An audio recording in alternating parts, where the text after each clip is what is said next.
కాంగ్రెస్ ప్రభుత్వం వచ్చి 14 రోజులైంది. ఇక్కడ మన కరీంనగర్కి సంబంధించి నగరపాలక సంస్థకు మాత్రం అధికారం చేజారినా కూడా అవినీతికి మాత్రం ఆగడం లేకుండా వేయాలి. అధికారం చేజారినా కూడా వాళ్ళు ఏంటంటే వాళ్ళ ఆగడాలు ఇంకా కొనసాగిస్తారు.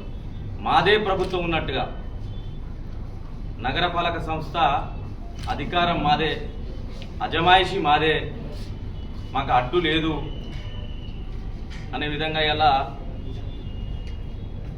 అజమాయిషితో పాటుగా నగరంలో ఉన్నటువంటి ఇంటి యజమానులను అనుమతి పత్రాలను పొందినటువంటి ఇంటి యజమానులను బెదిరిస్తూ భయభ్రాంతులకు గురి చేస్తూ ఒక ప్రైవేట్ సైన్యాన్ని ఏర్పాటు చేసుకొని అధికారులను ఇంటి దగ్గర పంపించి వాళ్ళని భయభ్రాంతులు చేసి మరి వారి దగ్గర నుంచి నేరుగా మరి డబ్బులు తీసుకొని ఇలా మేయర్ గారు కార్పొరేషన్ కార్యవర్గ సభ్యులందరినీ కూడా కేవలం 14 రోజులు అయింది. గతంలో చాలా జరిగినాయి, ఇట్లాంటి సంఘటనలు పునరావృతం చాలా జరిగినాయి. జరిగినప్పుడు భారతీయ జనతా పార్టీ స్పందించింది. పత్రికా మిత్రుల ద్వారా అప్పుడున్న ప్రభుత్వాన్ని కూడా చెప్పడం జరిగింది. అపార్ట్మెంట్ల విషయాలకు వస్తే అపార్ట్మెంట్ వారు అనుమతి పొందినా కూడా, అనుమతి పత్రాన్ని పొందినా కూడా మేయర్ గారు వాళ్ళ దగ్గర కూడా డబ్బులు దండుకున్న సందర్భం ఉన్నది.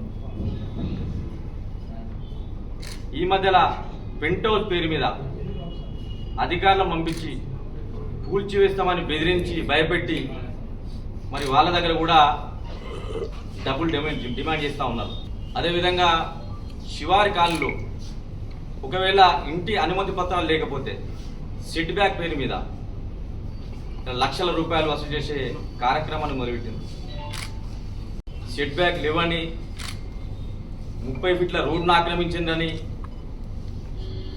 10-12 ఫీట్ల వరకే ఉన్నటువంటి రోడ్ల మీద మీరు నిర్మాణం చేస్తున్నారని చెప్పి అనేక కారణాలు చెప్తుంటూ ఇలా ఒక ప్రైవేట్ సైన్యాన్ని తయారు చేసి అధికారులను పంపించి వాళ్ళ ఇళ్ళను ఆపుకుంటూ వారం 10 రోజులు ఇబ్బంది పెట్టి వాళ్ళ ఇంటి ముందు ఇసుకను కంకరను తీసుకెళ్ళి వాళ్ళ తట్టల పారలు ఇక్కపోయి ఇలా కరీంనగర్ ఉన్నటువంటి యజమానులందరూ కూడా ఎవరైతే నూతనంగా గృహాలు నిర్మిస్తున్నటువంటి యజమానులను చాలా ఇబ్బంది పెడతారు. మరి అధికారులు అయితే వాళ్ళకు వత్తాసు పలుకుతూ మొన్నటి వరకు అధికారంలో అని చెప్పి వాళ్ళకు వత్తాసు పలికిండ్రు. మళ్ళీ ఈ 14 రోజుల నుంచి కూడా మరి ప్రభుత్వం మారినా కూడా అధికారుల తీరు మాత్రం మారలేదు. కరీంనగర్లో ఇలా సునీరావు గారు నేరుగా యజమానుల దగ్గర డబ్బులు తీసుకున్నదని వాస్తవం.